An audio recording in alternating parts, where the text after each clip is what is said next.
Hello friends, welcome to my YouTube channel. இன்னைக்கு நம்ம சேனலில் சுஜாதா சார் எழுதின அப்சரா இந்த நாவலை பற்றி தான் பார்க்க போகிறோம். இது வந்து சுஜாதா சார் வந்து அப்சரா திருசாவி அவர்கள் தொடங்கின மாத நாவலுக்காக எழுதின ஒரு நாவல். 94 பேஜஸே உள்ள ஒரு சின்ன நாவல். பிகினர்ஸ்க்கு ரொம்ப ஃப்ரெண்ட்லியான நாவல். இந்த நாவல் எதை பற்றினா, ஒரு சின்ன பையன் கம்ப்யூட்டர் ப்ரோக்ராமராக இருக்கான். அவனுக்கு வந்து திடீர்னு ஒரு நாள் தலை வலிக்குது. அவன் ஒரு டாக்டரை போய் பார்க்குறான். இப்படிதான் இந்த ஸ்டோரி வந்து ஸ்டார்ட் ஆகி மூவ் ஆக ஆரம்பிக்குது. அவன் வந்து ஒரு பெங்களூர்ல ஒரு பார்க்குக்கு போறான். அந்த பார்க்குக்கு அருணான்ற ஒரு பொண்ணு வரா. அந்த பொண்ணை வந்து கொலை பண்ணிடுறான். கொலை பண்ணிட்டு அப்சரான்ற ஒரு பேப்பரை மட்டும் அவன் விட்டுட்டு போறான். அடுத்த நாள் போலீஸ் கண்டுபிடிக்கிறாங்க. வேற எந்த க்ளூஸுமே அவங்களுக்கு கிடைக்கல. இந்த அப்சரான்ற ஒரு நேம் மட்டும்தான் கிடைக்குது. இதை வச்சு அவங்க தேடுதல் வேட்டையை ஆரம்பிக்கிறாங்க.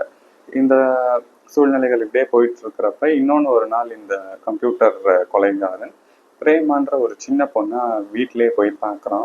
அந்த பொண்ணை ஃபாலோ பண்ணுறான். அந்த பொண்ணை ஸ்கூலில் போய் பார்த்து அந்த பொண்ணை கன்வின்ஸ் பண்ணி சாக்லேட் கொடுத்து கூட்டிகிட்டு வந்து ஒரு ஸ்விம்மிங் பூலில் தள்ளி விட்டு கொலை பண்ணியிருப்பான்.